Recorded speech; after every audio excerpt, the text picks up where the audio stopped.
We all expect that CPEC is going to bring in a lot of opportunities.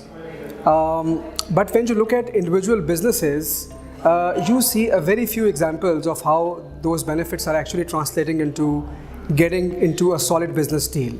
So I would say all in all, businesses don't seem that well prepared in terms of how they are going to encash on the opportunities that are going to come through CPEC. If you look at the whole landscape that why businesses are not doing it, I think first of all, they don't know what CPEC really is. Despite all the talk show frenzy, political talk, media highlights about CPEC, people still believe that CPEC is a myth.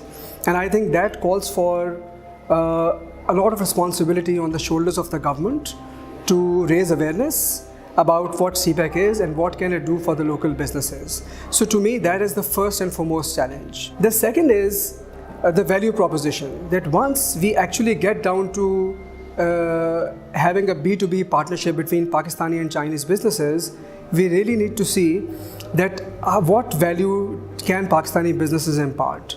It could be access to market, it could be recourse to local labor, it could be having access to local resources, but they have to kind of figure out how to claim the value and how to get into a mutually beneficial deal.